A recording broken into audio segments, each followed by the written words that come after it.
साथियों सलाम, नमस्ते, सत श्री अकाल और जय भीम जोहार।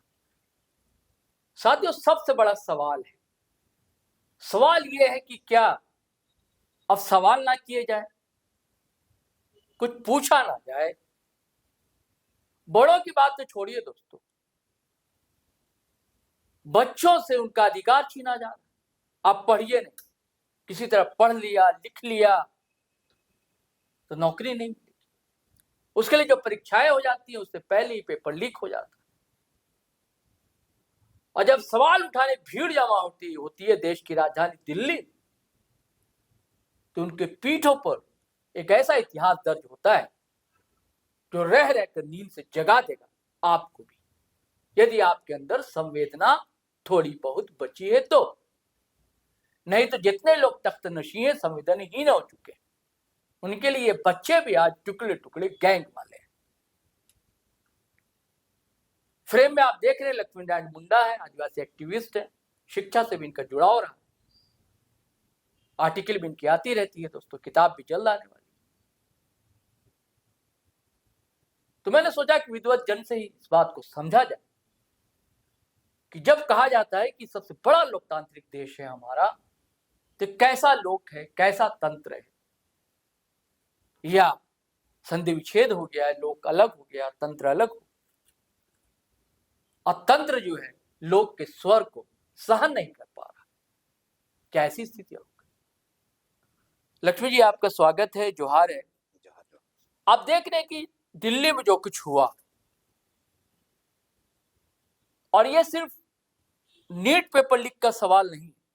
आप झारखंड देख लीजिए, एपीएससी का हो, जीएसएससी का हो, आप यूपी चले जाएं, किसी भी स्टेट में चले जाइए, नौकरी का टोटा है। कोई वादा करता है कि 5 साल, 1 साल में 5,000 नौकरी देंगे, कोई वादा करता है कि 1 साल में 2 करोड़ नौकरियां देंगे। सब वादे ही रहते हैं, सियासी आश्वासन के जैसा कोरे। तो गुस्सा जो फूट रहा है, उबल रहा है, सामने आ रहा है, और उन पर दमन भी हो रहा है। कैसे देखते हैं सारी चीजों को आप?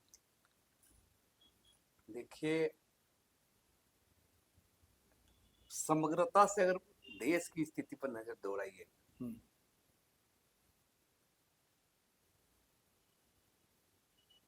तो देश की जो सरकार है अघोषित तौर पर एक तानाशाही सरकार के रूप में पेश आ रही है। और अभी जो मई से आंदोलन चल रहा है, कल का जो घटना होगा, पूरे संदर्भ को देखिएगा, शिक्षा में सुधार, रोजगार, और ये देश के व्यापक युवाओं का जो असंतोष है, ये दिख रहा है अभी। और सबसे ताज्जुब की बात है, वो युवा पीढ़ी जिसको आगे देश की कमान सौंपना है, उस युवा पीढ़ी का जायज जो मांग है, उसको कुचला जा रहा है, उसको दबाया जा रहा है। और तमाम घटना को देख लीजिएगा, नीट पेपर लीक से लेकर सीबीएसई से लेकर विभिन्न राज्यों में जो छात्र युवाओं का, और करीब जो सत्ता और सरकार को जो संवेदना दिखानी चाहिए, उस संवेदना, वो संवैधानिक मूल्य, वो लोकतंत्र आज फांसी में बदल गया है। कौन सा मांग था जो नीट पेपर लीक होना? 20-21 बच्चे सुसाइड कर लिए, 20 से 22 हाँ, कर गए। और ये उसके बाद भी आप देखिएगा, देश के प्रधानमंत्री का, गृह मंत्री का, शिक्षा मंत्री का बेतुका बयान, हर आंदोलन को देशद्रोही बता देना, देशद्रोही बता देना। उसके पीछे सच्चाई क्या है, युवा क्यों असंतोष है, हाँ, क्या क्या सिस्टम में गलती हो रही है, उसको आत्ममूल्यांकन करने की जरूरत नहीं समझते हैं। इसलिए मैंने शुरू ही कहा है, देश अघोषित रूप से फासिज्म की ओर बढ़ रहा है, तानाशाही के रूप से बढ़ रहा है। भले हम लोग चुनाव हो जाए देश में, सरकार बन जाए, वोट हो जाए, अलग चीज है, लेकिन वास्तविक चित्र क्या है? वास्तविक चित्र ये है, और उससे युवा आंदोलन से, नौजवान के आंदोलन से ये डर, ये तो कोई पॉलिटिकल पार्टी का हाँ बिल्कुल नहीं। अच्छा, हैरानी ये है लक्ष्मी जी कि स्वतः स्फूर्त कोई केरल से चलाया, तमिलनाडु से चलाया, है ना, बच्चे चले आ रहे हैं 20 साल के, 18 साल के, 22 साल के, कोई गाड़ी में लाद कर नहीं लाए गए। 500-500 रुपया देकर जो रैलियां होती है पॉलिटिकल, वैसे लोग नहीं आए थे, देखिए देश, खुद चले आए बच्चे। जिस देश, और उन्हें शिक्षा मंत्री कह रहे हैं कि ये टुकड़े टुकड़े गैंग वाले, अब बच्चों को आप ऐसा कह रहे हैं। देखिए बता रहे हैं, देश के जो धर्म प्रधान की बात करिए या गृह मंत्री अमित शाह की बात के बराबर करिए, अगर आप गौर कीजिएगा, आपको कहीं से लगता है कि लोग देश के जनता पर संवेदना है, जो नौजवान पर संवेदना है? आप गौर कीजिए, आप तमाम फुटेज इन लोग को देख लीजिएगा, जितना इन लोग का भाषण रहता है देखिएगा, आप अगर सही में जज करिएगा, कभी अंतरात्मा से, दिल से भाषण नहीं, बहुत बनावटी रहता है भाषण, तमाम वक्तव्य बनावटी रहता है।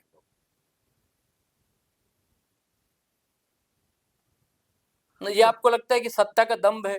पूरा अहंकार है, सत्ता का दम्भ है, और सिस्टम में जो देश के अंदर में सिस्टम हाथ में है। और सबसे बड़ी बात है कि इन लोग का जो अपना मार्केट है, सत्ता बनाए रखने के लिए, हिंदू मुसलमान, पाकिस्तान, हिंदुस्तान, है ना, जो आज के दौर में गैरवाजिब है। नहीं, लेकिन इन बच्चों के प्रदर्शन से, रैली से ये तो साबित कर दिया कि हिंदू मुस्लिम नरेशन नहीं चलेगा। नहीं, देखिए बच्चे बोल रहे हैं वहां, सही बता रहे हैं। हाँ है ये नहीं है तो, हाँ, तो इसीलिए बोल रहे हैं, इसीलिए तो कुचला जा रहा है ना। नहीं, लेकिन ये तो देखिए, जनता के बलबूते ना आप सत्ता में है। क्या आपके लोग नहीं बता रहे, इंटेलिजेंस नहीं बता रहा है कि आपको लेकर गुस्सा है लोगों के अंदर? सुनिए, जनता को लेकर बोलता है, जनता रहती कहाँ है पावर आने के बाद ना, जनता कहाँ रहती है? लेकिन उसी के पावर तो जनता ने दिया ना। अब तो आप क्या बात करते हैं, आज तो सांसद विधायक सब खरीदे जा रहे हैं, कोई जीत के आओ, किस पद से आओ, किस झंडा जीत के आओ, उसको थोक में खरीदा जाता है। ऐसा स्थिति बन गई है, इतना निर्लज हो गया देश के अंदर में जो अभी का जो सरकार है, कि पॉलिटिकल पार्टियों के साथ मैंने 15 को 20 को सांसद खरीदा जा रहा है, किसी पार्टी को पूरा तोड़ा जा रहा है। ये क्या है, ये क्या है? तो आपको लोकतंत्र है कहाँ? लेकिन दोष सिर्फ खरीदने वाले के नहीं, बिकने वाले के भी है ना दादा, जो बिक रहे हैं, बिकने को तैयार बैठे हैं। हम बोले ना, ये दरअसल ये लोकतंत्र की बात करेगा, भाषण सुनने में अच्छा लगता है, ये लोकतंत्र का अगर बोलिए कि आवरण चढ़ाया हुआ लगता है, ये माफिया तंत्र है ना, ये तमाम सामंती ताकतों का जमाड़ा जो भी चल रहा है उसका है, कारपोरेट घरानों का है ना। हम लोग जनतंत्र, लोकतंत्र बोल बोल के बहुत खुश होते हैं। लोकतांत्रिक देश में जरूर रहते हैं, लोकतांत्रिक प्रक्रियाएं पूरी नहीं हुई, लोकतांत्रिक जो रिवोल्यूशन होना था वो नहीं हुआ, इस बात को जान लीजिए। नहीं तो आप जिस देश का संविधान 1950 से बना, फिर रिवर्स घर में क्यों जा रहा है, इसे चिंतन करिए। हम लोग 75 साल में आज भी सामंती देखते हैं, जातीय भेदभाव देखते हैं, धर्म के नाम पर लड़ाई देखते हैं, और आप कह रहे हैं लोकतंत्र है। किसी किताब का अब क्या लग रहा है आपको कि दिल्ली का जो है प्रदर्शन और गुस्सा जो है क्या अब राज्यों में भी फूटेगा? कई जगह तो प्रदर्शन हो रहे हैं, क्या बड़े पैमाने पर ऐसा होगा? क्या ऐसा लग रहा है आपको? होगा ही, आंदोलन होगा ही। सवाल है कि कोई भी आंदोलन जो होता है स्वतःस्फूर्त आंदोलन होता है राजनीतिक सत्ता को हिलाने से डरवाने से भर काम नहीं चलेगा। राजनीतिक सत्ता को बदलने की ओर मूवमेंट जब तक नहीं बढ़ेगा तब तक आप उम्मीद मत करिए। नहीं तो धीरे आप धीरे है ना। सुनिए, विरोध देखिए, पता सबसे बड़ी बात क्या है, बहुत विद्रोह होते हैं। आप बहुत विरोध कर लिए, विद्रोह कर रहे हैं, और वास्तविक जो लड़ाई समझ रहेगा चुनाव के समय जैसे रहेगा भूल जाते हैं। तो विद्रोह, देखिए इस देश का खासियत यह है हमारा तमाम एक्टिविटी विरोध मूलक है, प्रतिक्रियावादी। नहीं नहीं सुने, पता नहीं, हर चीज का विरोध मूलक है। वैकल्पिक चीजें बनाने की ओर न देश के युवा सोच रहा है, न देश के लोग जो न्याय पसंद है, जो लोग हैं, जो लोकतांत्रिक ताकत है, जो प्रगतिशील ताकत है, जो बुद्धिजीवी ताकत है, हाँ, उन लोग को ये चिंतन अभी होना चाहिए कि देखिए नेपाल से कंट्री छोटा कंट्री था, यूथ लोग कर दिया, लेकिन भारतीय देश के अंदर बड़ा देश है। आप नहीं, लेकिन उसका हम समर्थन नहीं कर सकते। जैसे बंगाल हुआ, उड़ीसा, श्रीलंका में हुआ या नेपाल में हुआ, वो तो हिंसक था। सुनिए, हाँ, समर्थन करना नहीं करना ऐसा बात नहीं है, मेरा साफ सा माना है। हर आंदोलन में कमी बेसी होगा, दोनों पहलू होगा। आप जनता का रिएक्शन को देखेंगे, आप नहीं देखिएगा। नेपाल में रिवॉल्यूशन इसलिए उतरा क्योंकि तो वहां के मंत्री सरकार के लोग अयासी कर रहे थे, नेपाल बचा लो, और वहां नेपाली लोग वहां खाने के लिए यहाँ देश भटक रहे थे, रिवोल्ट हुआ, उसको समर्थन कर रहा होगा ना। आप किसी को पूरे चीज से खारिज नहीं कर सकते हैं, आपको द्वंद्वात्मक चीजों को समझना होगा। जो द्वंद्वात्मक भौतिकवाद है इसको समझना होगा, है ना, दोनों पक्ष को समझना होगा। आज की तमाम चीजें अभी बता रहा है, जो रिवोल्ट हो रहा है, जो विद्रोह हो रहा है, जो आंदोलन हो रहा है, इन विद्रोह का सैलाब कहां जाकर मुड़ेगा? चीजें नहीं बदलेगी तो क्या अब तक जितनी क्रांतियां हुई है, सामाजिक परिवर्तन हुआ, युवाओं की भूमिका बड़ी रहती है। युवा की भूमिका बेशक, लेकिन देश में सिस्टम जो चुनावी सिस्टम है, चुनाव राजनीति में वो ताकत, सामाजिक मूवमेंट राजनीतिक ताकत क्यों नहीं बनती है? सवाल ये है ना, सवाल ये बड़ा है ना, वो राजनीतिक ताकत क्यों नहीं बनती है? आप गौर कीजिए, हम हमारा बहुत सारा देखिए विरोध हो रहा है, मेरा बहुत, अब सोशल मीडिया देखिए, तमाम मोदी के रोज विरोध, सरकार विरोध। चुनाव में क्यों नहीं दिखता है? चुनाव में हिंदू मुसलमान हो जाते हैं, चुनाव में खर्चा पानी हो जाता है। तो ये जब तक विरोध राजनीतिक एंगल नहीं होगा, चीजों को बदलाव की ओर नहीं होगा, बदलाव की राजनीति की ओर नहीं होगा, तब तक आप इसको सिर्फ विद्रोह होगा। आपके कुछ मांगे मानी जाएगी, कुछ सरकार दमन करेगा, कुछ झुकेगा, कुछ पीछे आएगा। ये तो सुनिए कि नई बात थोड़े है, इस बार देखा गया व्यापक लोग उतरे, तमाम मूवमेंट से आज इस बार का मूवमेंट किसान के विद्रोह नहीं हुआ। नहीं, किसान का हुआ ना, तो फिर भी एक तरह का प्रायोजित था, और कई संगठन के लोग थे, गांव-गांव से लेकर आ रहे थे, और ये छात्र अपने आप चले आ रहे थे। छात्र ऐसे ही होता है। हाँ, आप गौर कीजिए, अब तब आपको जानना होगा। हाँ, छात्र मूवमेंट ऐसे होता है। हाँ, एक छात्र और दूसरे स्टेट से, एक किसान को, असम से चले आ रहे हैं, केरल से चले आ रहे हैं। किसान का मजदूर का आंदोलन वैसा नहीं होता, छात्र यहाँ से उतर जाते, छात्र इसको उसका एक चरित्र है। स्टूडेंट का मूवमेंट ऐसे ही होता है, वो असम का छात्र हो, पंजाब का हो, तमिलनाडु का हो, वो जुट जाएगा, है ना। हम लोग भी छात्र जीवन में रहे, देखे, हम लोग जो मिलते थे, तो ये होता ही जरूर है। मैं तो दादा हैरान रहा कि कल दिन भर लाठियां चली हैं, जंतर मंतर खाली करा लिया गया है, और रात 11 बजे से भीड़ जंतर मंतर पर जुट गई, और जबकि अंधेरा है चारों तरफ, मोबाइल चला रहा है, सब एक दूसरे को देख रहा है, और पूरी भीड़ रात को।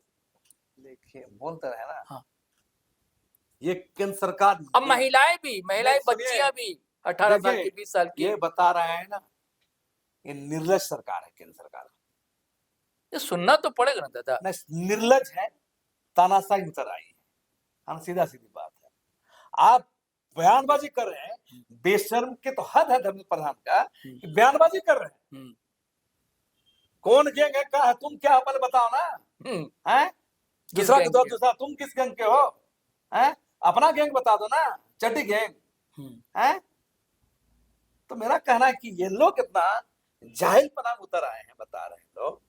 ये लोग जनता का, युवाओं का आवाज नहीं सुन रहे, और इतना घमंड है कि कारपोरेट उनके साथ है, सिस्टम उनके साथ है, चुनाव जीत के आएंगे। इनके लिए जनता कोई मायने नहीं, चाहे तो मायने नहीं। ये तो उतरा है बता। ये लोग अपने बाल बच्चा लोग कहाँ पढ़ाते हैं? सब बढ़िया स्कूलों में, विदेश में या बड़े बड़े स्कूलों में। हाँ, और यही के जुआ करे तो बोले ना, इन लोग के नजर में आम जनमानस, छात्र, युवा कीड़ा मकोड़ा है, ये दर्शा रहा। तो सवाल है कि इस सवालों से जो भागना चाहता है या दमन करके खत्म करना चाहता है, ये सारा देश की जनता समझ रही है।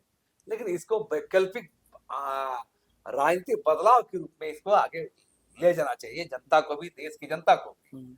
और नहीं तो देश की जनता चुनाव के समय तमाम विद्रोह करें, फिर ले देखे वही, यही स्थिति बन जाती है। इसलिए बदलाव की जरूरत है, वैकल्पिक राजनीतिक बदलाव की जरूरत है। तमाम ऐसे चीजों के खिलाफ मैंने एक व्यापक एकता बननी चाहिए और इस पर आवाज उठाना चाहिए। लक्ष्मी जी बिल्कुल सही कह रहे हैं, लक्ष्मी नारायण मुंडा, कि भैया बदलाव की जरूरत है। बदलाव ऐसे नहीं होगा, राजनीतिक बदलाव की जरूरत है। तो बड़े बड़े फिर तानाशाह जो है उन्हें गद्दी छोड़नी पड़ती है। मैं तानाशाह कह नहीं रहा हूँ, लेकिन लोग कह रहे हैं, ऐसे आरोप रख रहे हैं कि आपको सुनना तो पड़ेगा साहब। कैसे नहीं आप सुनिएगा? सिर्फ मन की बात कहिए नहीं, मन की बात सुननी भी पड़ेगी। चलिए साथियों, चलता हूँ, फिर नए वीडियो के साथ हाजिर रहूंगा। लेकिन आपसे वही आग्रह है, चैनल सब्सक्राइब नहीं किया तो कर लीजिए, फेसबुक पर देख रहे हैं तो पेज फॉलो कर लीजिए, और वीडियो हमेशा की तरह धनाधन शेयर कीजिए, लाइक कीजिए, कमेंट कीजिए, आज्ञा दीजिए, इजाजत दीजिए। जय हिंद, जय भारत।